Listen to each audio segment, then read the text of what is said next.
Bismillahirrahmanirrahim. Assalamualaikum warahmatullahi wabarakatuh. Alhamdulillahirabbil alamin. Allahumma shalli ala Muhammad ya Rabbi shalli alaihi wasallim. Rabbi fa'fa'na bi barakatihim wahdinal husna bihurmatihim.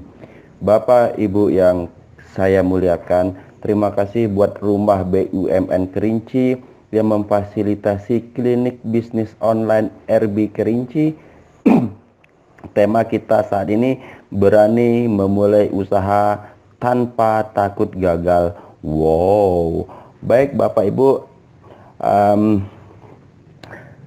saya sangat apresiasi sekali kepada Bapak Ibu peserta. Di sini sudah hadir Ibu Junaida di Dumai, Ibu Nurhayati di Tumenggung, Ibu Yesi di Dumai, Bapak Denny di Rejang Lebong, Ibu Sudaryani di Dumai, Ibu Yuna di Sumbawa, Ibu Yanti di Rejang Lebong, Ibu Suryani di Kelungkung, Ibu LP di Pekanbaru, Bapak Nur Hadi di Pemalang, Ibu Reni di Sumbawa Barat, Ibu Reida di Sumbawa Barat, Ibu Sarinah di Palangkaraya, Ibu Khilayatul di Dumai, Ibu Nining di Sumbawa Barat, Ibu Rita di Palangkaraya, Ibu Erlin di Dumai, Ibu Susi di Banjarnegara, Ibu Ane di Palangkaraya, Bapak Muso di Sanggau, Ibu Ida di Temenggung, Ibu Rahmadinia di Banjarnegara, Ibu Wagini di Dumai, Ibu Isma di Dumai, Ibu Ferni di Dumai, Ibu Elis di Lampung Tengah, Ibu Lukiah di Kepulauan Seribu, Ibu Sugiyarti di Temenggung, Ibu Weni di Dumai, Ibu Nurani di Bengkulu, dan Ibu Dia di Pekanbaru. Ada 31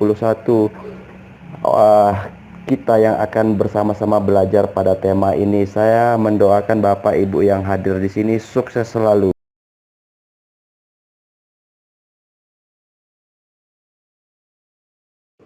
Bapak Ibu yang kami muliakan, kita coba menjelaskan arti berani. Saya coba mengartikan berani itu disebabkan atau dikarenakan ada imajinasi, inspirasi, ilmu, dan iman, atau saya singkat dengan 4I. Nah, temanya kan berani memulai usaha tanpa takut gagal, itu sama dengan mental yang kuat. Jadi ranah berani itu ada di badan, ranah mental ada di pikiran. Berani memulai usaha tanpa takut gagal itu ya sama dengan mental yang kuat. Pertanyaannya, apa itu mental yang kuat?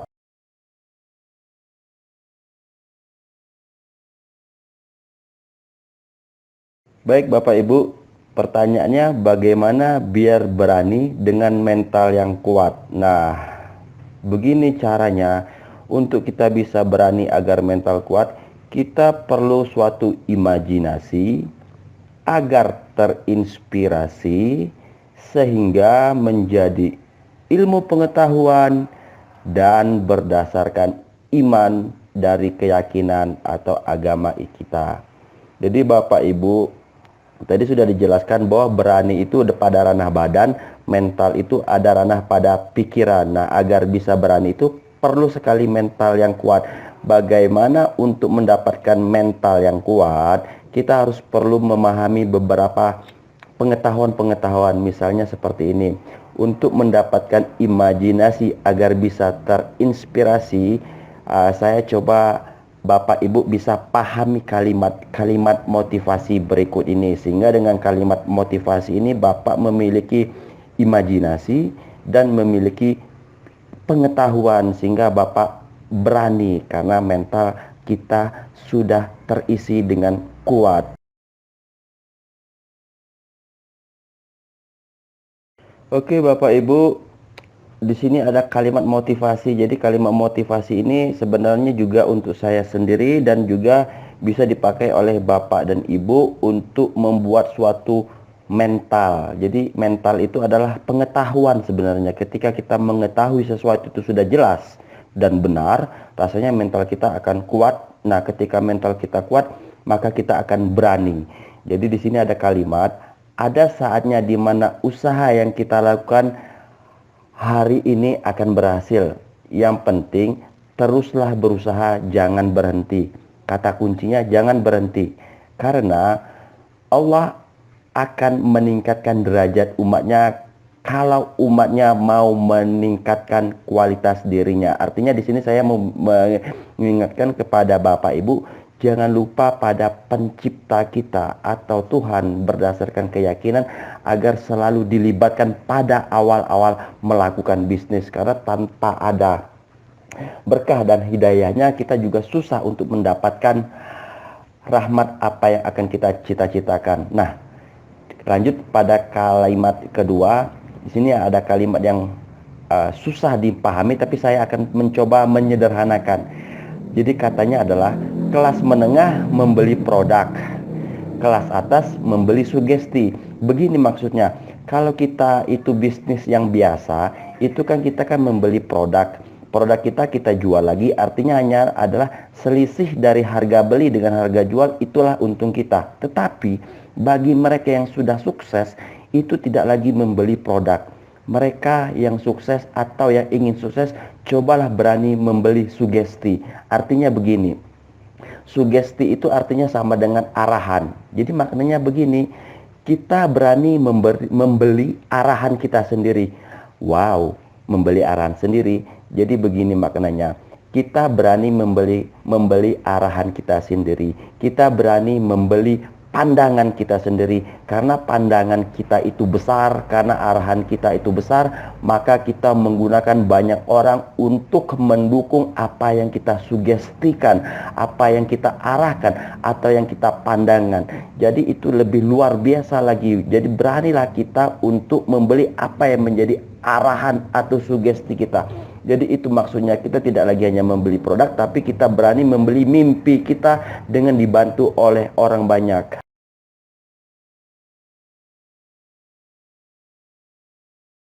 Baik, untuk selanjutnya kalimat motivasi ini berasal dari Henry Ford.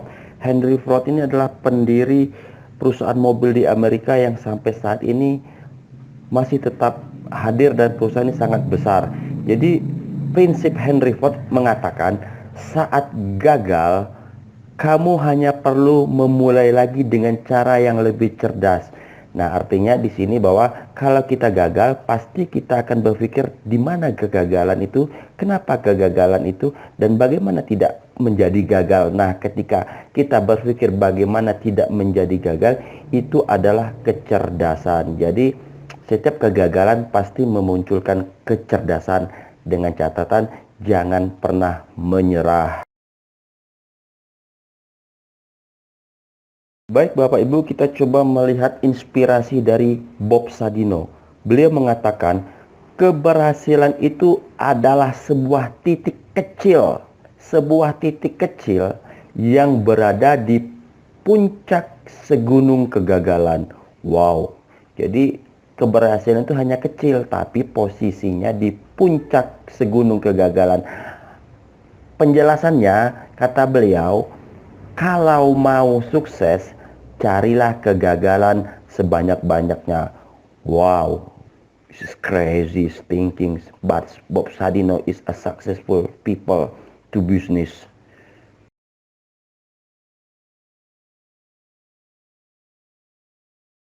Baik Bapak Ibu, selanjutnya kalimat motivasi yang penting kita pakai dalam mengilhami inspirasi kita dalam berbisnis adalah, ketika kita takut tersesat, disitulah kita tidak menemukan jalan baru. Jadi kalau dibalik, ketika kita tidak takut tersesat, disitulah kita akan menemukan jalan baru. Jadi artinya jangan takut tersesat, maju aja. Kalaupun maju itu mentok dan tersesat, pasti kita akan berpikir cari jalan baru. Nah, disitulah akan muncul suatu pencerahan atau suatu ide yang lain. Karena kalau kita tidak tersesat, tidak mungkin kita akan mencari sesuatu yang baru, karena kita akan merasa nyaman dengan yang ada. Sebaiknya dengan menyesatkan diri dalam banyak mengetahui, artinya kita akan mengetahui banyak hal yang baru lagi, menemukan jalan yang baru lagi. Jadi adalah filosofis.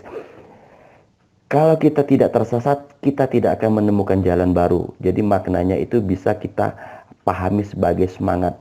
Bukan berarti kita harus mundur, tapi harus kita mencari kemana jalan keluarnya, Dan kita sebenarnya selalu tersesat. Karena kenapa? Karena situasi selalu berubah-ubah. Teknologi selalu berubah-ubah. Permintaan pasar selalu berubah-ubah. Kita harus bisa membaca itu agar kita tidak tersesat, maka kita harus mencari pengetahuan yang selalu terbarukan. Jadi kita harus bisa pinter melihat situasi-situasi agar kita tidak tersesat dan kita bisa maju terus.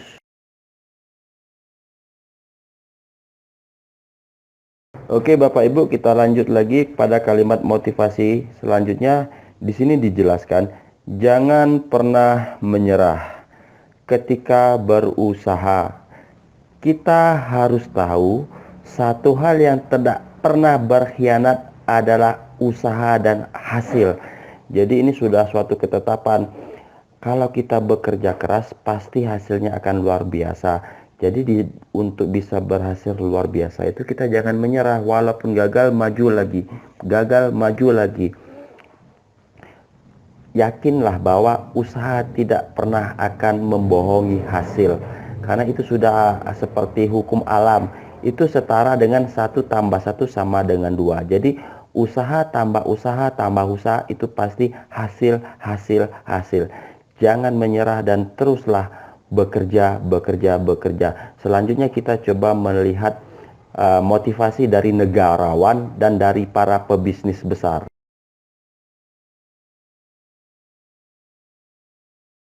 Baik Bapak Ibu, saya coba mengutip prinsip dari Presiden RI.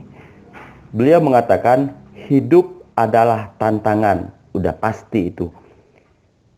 Nah, untuk berhasil, beliau mengatakan, jangan dengarkan omongan orang, yang penting kerja, kerja, kerja.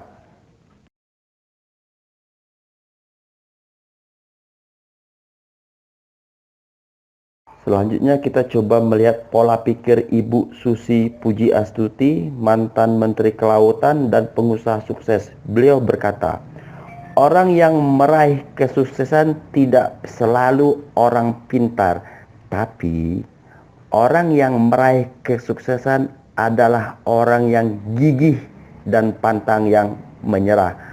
Adalah orang yang gigih dan pantang menyerah. Adalah orang yang gigih dan pantang menyerah. Bukan orang pintar, tapi orang yang gigih. Ini terbukti dilakukan oleh Ibu Susi Pujiastuti. Baik Bapak Ibu, saya coba melihat prinsip motivasi dari Bapak Ridwan Kamil. Beliau adalah Gubernur Jawa Barat. Beliau berkata, tidak ada kesuksesan tanpa kerja keras. Jadi kesukses harus kerja keras. Tidak ada keberhasilan tanpa kebersamaan. Jadi beliau bilang kita harus bisa bekerja sama. Nah, ini yang penting Bapak Ibu yang dipakai oleh Bapak Ridwan Kamil. Tidak ada kemudahan tanpa doa. Pastinya setiap kita berusaha itu selalu diiringi doa. Baik Bapak Ibu, saya coba mengutip kata-kata motivasi dari Bapak Nadiem Makarim. Ini sama dengan pendapat dari Bapak Ridwan Kamil tadi. Bapak Nadiem Makarim ini saat ini adalah Menteri Pendidikan. Sebelumnya beliau adalah seorang pengusaha sukses pada bisnis Gojek, yang sudah menjadi bisnisnya sudah menjadi bisnis unicorn atau tingkat besar sekali di Indonesia. Nah, beliau mengatakan karakteristik entrepreneur atau sifat wirausaha adalah yang paling penting keberanian, bukan kepintaran. Jadi beliau mengatakan kita perlu keberanian.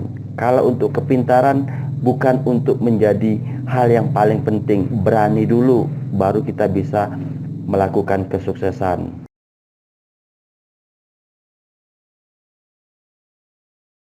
Baik Bapak Ibu, sekali lagi saya coba mengutip dari kata Pak Bob Sadino, seorang pengusaha sukses. Katanya begini, dan ini sangat menarik sekali. Banyak orang bertanya bisnis apa yang bagus. Nah, beliau menjawab, jawabannya adalah bisnis yang dibuat atau yang dibuka atau yang dijalankan, bukan bisnis yang ditanya terus. Kalau bertanya terus, kapan kita akan membuatnya, kapan kata itu menjalankannya. Bapak Ibu, ini kita coba melihat motivasi dari Mark Zuckerberg. Beliau adalah pendiri Facebook. Siapa yang tidak dengar mengenai Facebook? Hampir 3 miliar orang sudah memakai Facebook. Beliau memang sudah menjadi tokoh terkaya dunia saat ini. Nah, Mark Zuckerberg mengatakan, risiko terbesar adalah tidak mengambil risiko apapun. Dalam dunia yang sangat cepat berubah, garansi kegagalan adalah tidak berani mengambil risiko. Jadi artinya beliau mengatakan, siapa yang tidak berani mengambil risiko, maka dia tidak akan sukses. Atau kalau pepatah Inggris mengatakan, high risk, high gain. Semakin besar risiko, semakin besar pendapatan.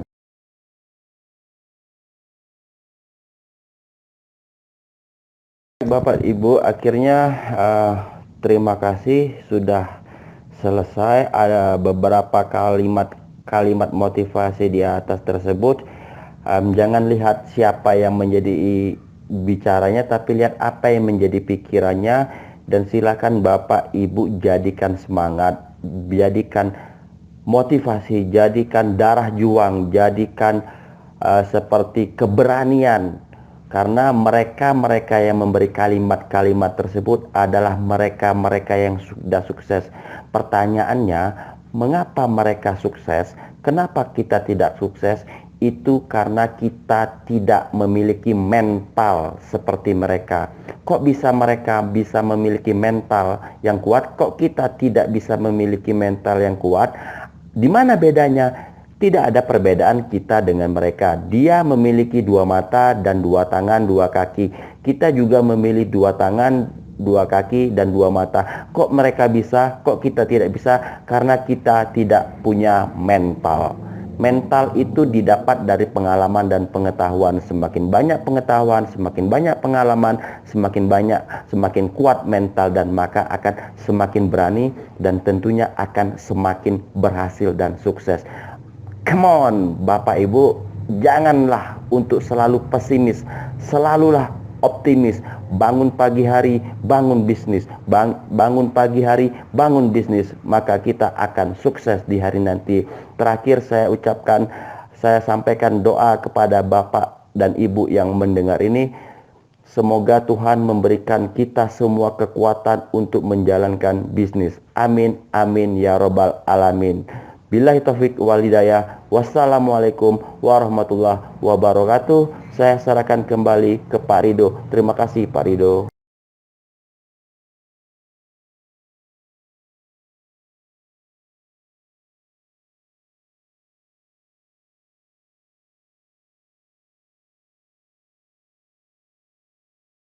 Terima kasih Ibu Hadijah Niarti dari Lampung Tengah yang bertanya, bagaimana caranya memulai usaha tanpa hutang dan tanpa riba?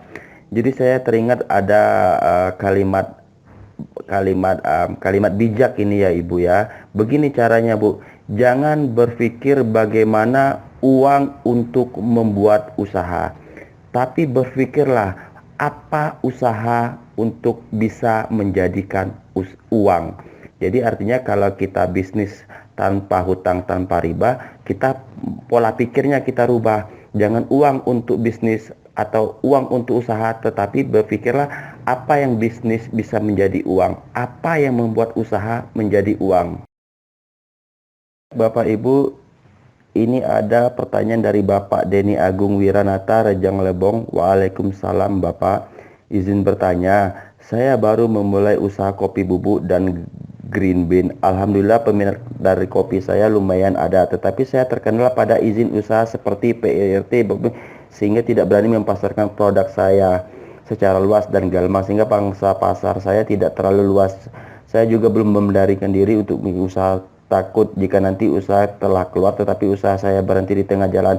Menurut Bapak, bagaimana solusi dari permasalahan saya dan ingin memulai memanfaatkan sumber daya alam tanpa takut gagal? Jadi begini solusinya Pak. Di sini Bapak bertanya ada kata-kata takut. Sederhana aja, coba Bapak belajar kata-kata takut jadi kata-kata berani. Nah, dalam keberanian yang muncul akan mengeluarkan suatu kecerdasan.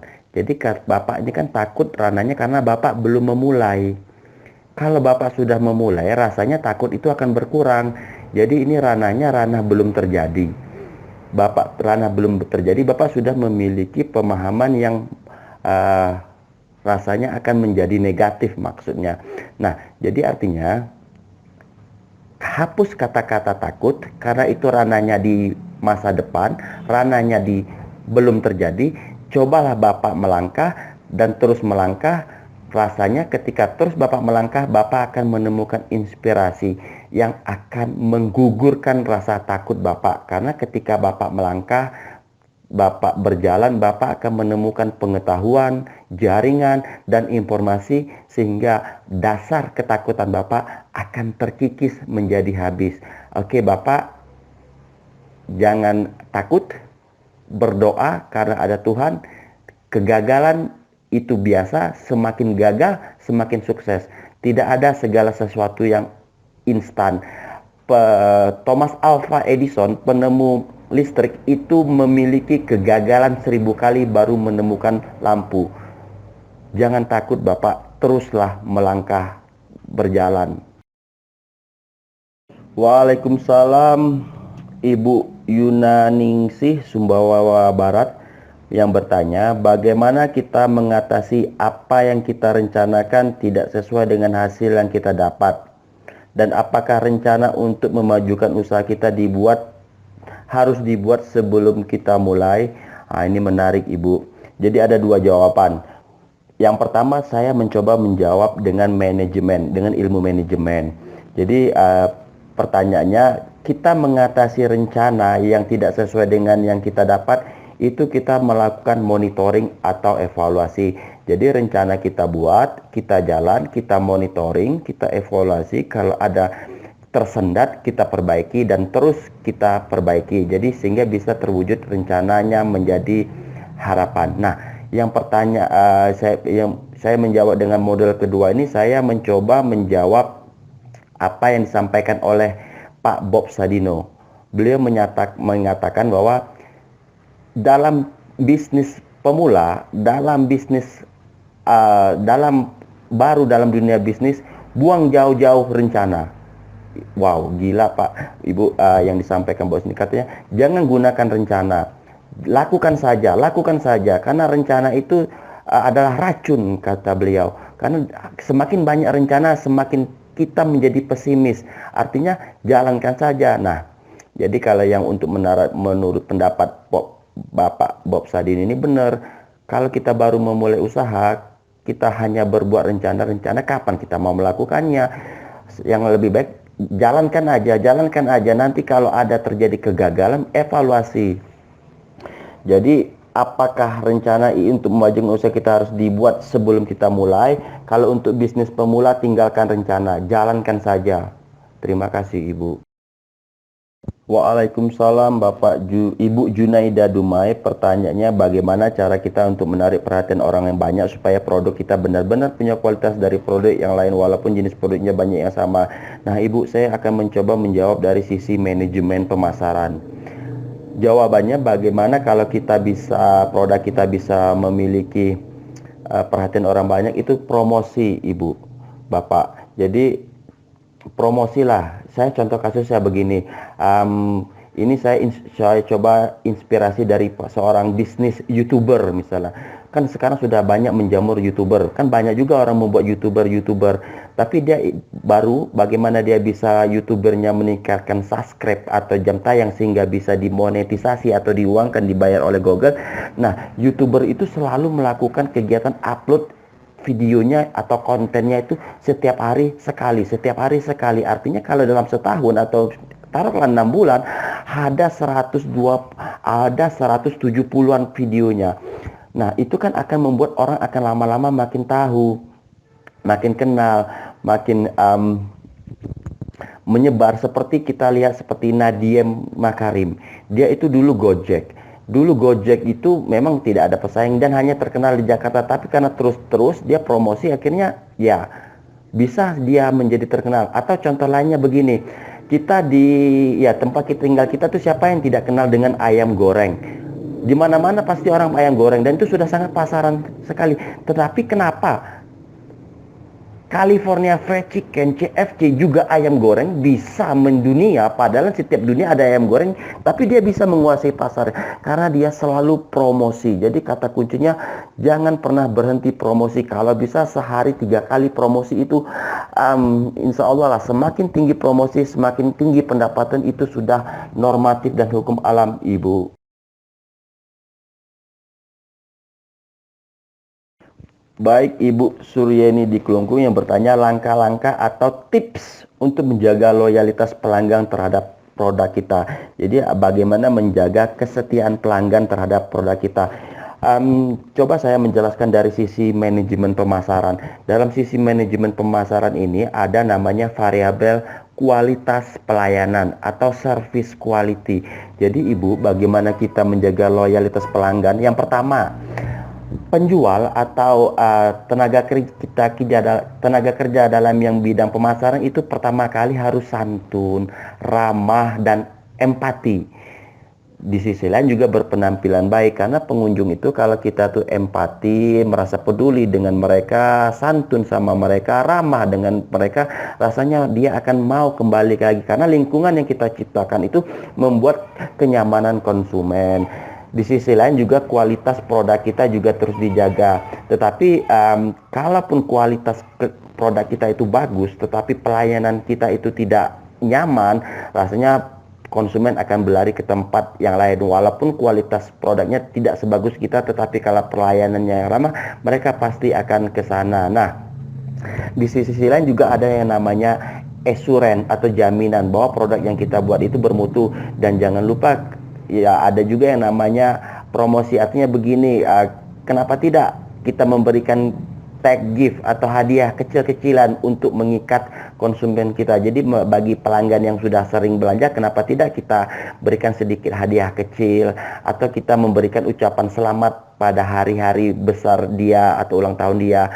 Jadi artinya ikatlah emosional konsumen itu dengan perasaan nyaman. Ketika kepuasan konsumen itu terdapat, maka mereka otomatis akan kembali. Konsumen tidak akan protes kepada produk kita terhadap produk kita yang tidak baik, tetapi konsumen akan berlari ke tempat yang lain dan mereka tidak akan mau protes. Jadi pastikan kenyamanan konsumen adalah nomor 1.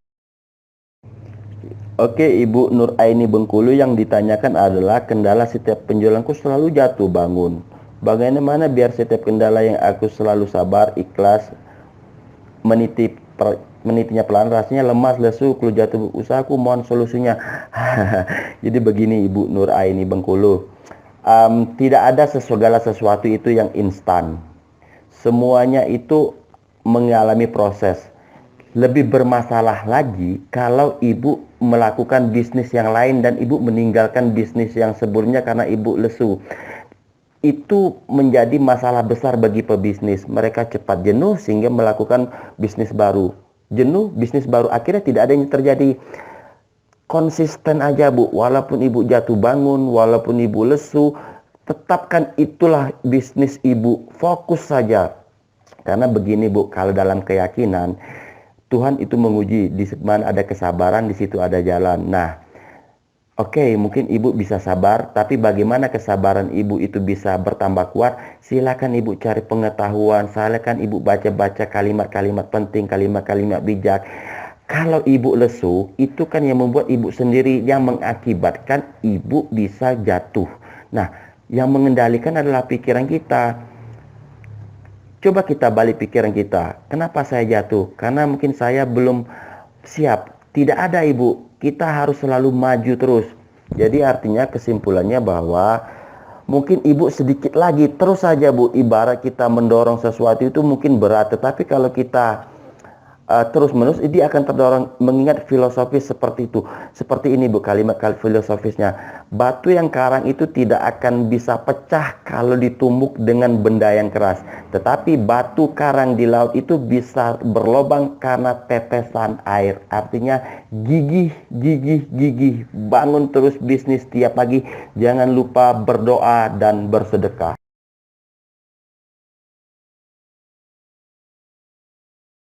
Waalaikumsalam Ibu Yanti Mayasari Rejang Lebong yang bertanya, saya baru usaha bubuk kopi, namun di daerah saya bubuk kopinya terhitung sudah banyak dan ada milik kasa. Kadang kita berpikir mencari celah bagaimana produk bubuk saya lihat masyarakat dan pangsa pasaran. Menurut Bapak, apa yang seharusnya agar lakukan saya bisa dikenal masyarakat dan pangsa pasaran lebih luas tidak takut masukkan? Oke Ibu, jadi begini Bu, saya coba menjawab ya Ibu ya. Saya menginspirasikan begini Ibu. Ketika Ibu di pasar, Ibu akan melihat orang menjualan oke, gini aja, Ibu melihat pasti pernah melihat counter pulsa. Nah, kalau di tempat saya itu counter pulsa itu berdampingan. Jadi bisnisnya sebelahnya counter pulsa, counter pulsa, counter pulsa.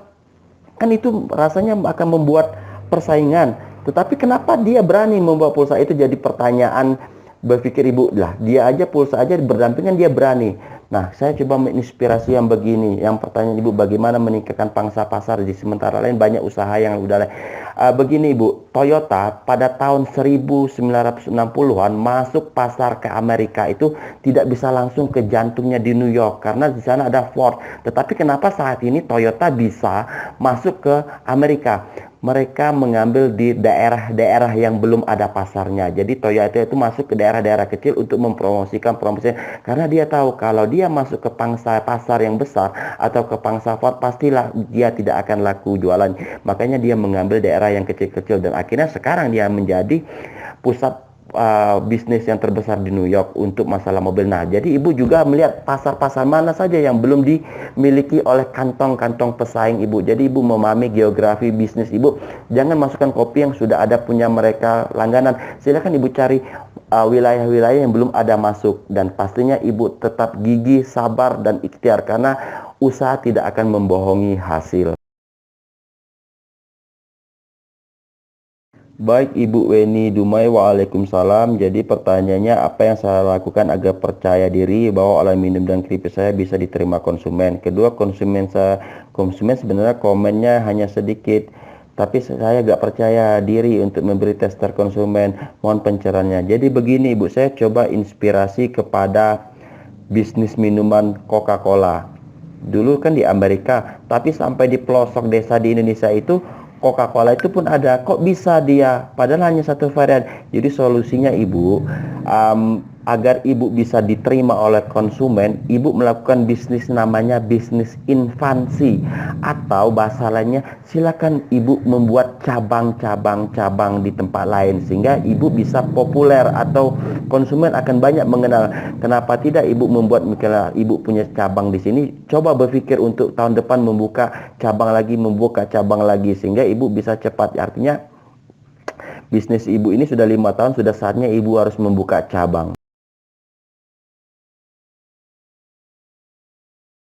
Baik Ibu Ida Husnianti, Sumbawa Barat yang bertanya, bagaimana cara masyarakat dan keluarga yang tidak mendukung keinginan kita untuk memulai usaha? Jadi begini Bu, ketika kita mulai usaha dan ternyata tidak didukung oleh keluarga, itu adalah hal yang normal Bu. Selama usaha kita ini tidak melanggar hukum dan bersifat yang positif. Jadi begini Bu, itu sudah teori dasar manusia. Kalau kita ingin maju atau kita ingin memulai, mereka cenderung akan menggagalkan. Tetapi sebaliknya, ketika kita sudah maju, maka mereka mau mengikuti. Itu sudah hukum dasar manusia. Jadi segala sesuatunya itu ya kerja keras. Saya mengambil contohnya begini Ibu. Kita dulu tidak pernah pakai Android. Sekarang orang banyak pakai Android. Jadi artinya biarkan saja mereka itu tidak suka, kita terus maju seperti apa yang dikatakan oleh Presiden Jokowi, kerja. Jangan dengarkan omongan orang, karena kalau kita sudah berhasil maka mereka akan mengikuti kita. Kalau di awal mereka tidak mengikuti itu sudah memang sangat dasar sekali dalam dalam kemanusiaan. Tetapi kalau kita sudah berhasil, maka mereka akan memberikan jempol. Jadi artinya berikan bukti. Waalaikumsalam. Ini ada pertanyaan, jika kita ingin membuka usaha kembali yang kita sempat tutup, apakah kita harus memulai segalanya dari awal untuk mempromosikan kepada konsumen? Begini jawabannya, 1000 kali kegagalan itu merupakan kunci sukses dari satu hasil usaha. Jadi intinya jangan ada kamus gagal di dalam pikiran kita. Walaupun dalam faktanya gagal, kita bangun lagi. Gagal, bangun lagi. Jadi ibaratnya kita mengambil filosofis. Dulu waktu bayi kita tidak mungkin langsung berlari. Kita merangkak dan berjalan, jatuh bangun. Intinya ikhtiar dan istiqomah. Teruslah melangkah walaupun jatuh bangun, karena kegagalan itu kita yang membuat, kesuksesan itu kita yang membuat. Kitalah yang bisa memilih kedua itu. Kalau kita memilih gagal, maka kita akan gagal. Tetapi kalau kita pilih sukses, maka kita akan sukses. Itu ranah pada keyakinan kita. Tetap optimis.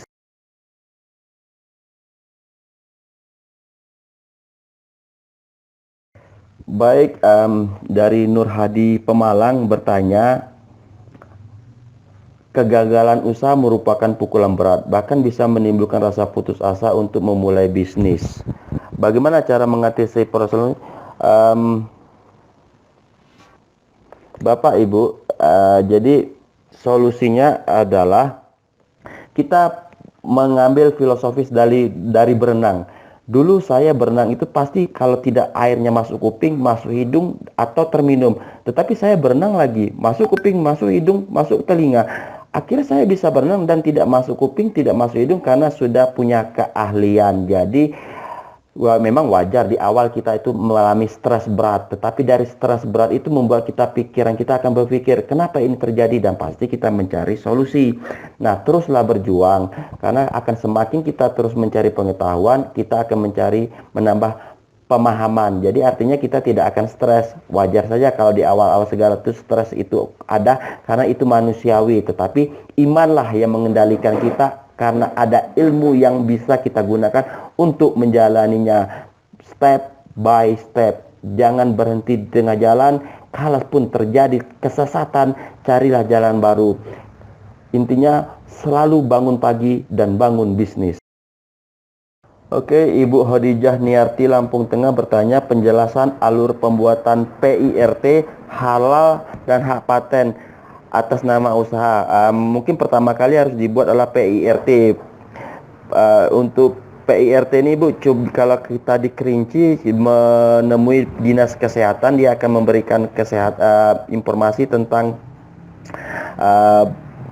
tata cara pembuatan PIRT. Untuk halal dan hak paten sekarang ini negara atau sedang menggratiskan untuk usaha kecil dan menengah untuk lisensi halal. Coba dilihat di websitenya, di internet ya maksudnya. Kemudian pertanyaan yang kedua, bantuan alat penunjang usaha dan modal usaha dari pemerintah BM maupun swasta itu kan banyak, tapi terkadang adalah informasi, apalagi kami yang di dalam perkebunan ini. Nah, Ibu Khadijah Niarti, Rumah BUMN Kerinci yang bekerja sama dengan Pertamina ini juga memberikan bantuan kepada UMKM. Jadi silakan Ibu menghubungi Rumah Kreatif Kerinci ini, atau di Lampung Tengah apa rumah kreatifnya, silakan bertanya bagaimana bisa mendapatkan bantuan dari lembaga ini. Baik, Ibu Nuryati Tumenggung yang bertanya tips mental kita tetap tangguh menghadapi pesaing dan pelanggan yang berbeda. Jadi tipsnya begini Bu. Yang pertama, kita libatkan Tuhan. Kita libatkan Tuhan ini, kita berdoa. Kita meminta pertolongan Tuhan. Yang kedua, agar kita tetap tangguh, kita perkaya pemahaman bisnis kita dengan ilmu pengetahuan atau kata-kata yang mampu menggugah semangat dan mental kita. Nah, yang ketiga, jangan mendengar omongan orang. Apalagi misalnya kita mengadopsi atau mengambil inspirasi sesuatu itu, katanya, nantinya, gak usah Bu. Ikuti kata Presiden Jokowi, kerja.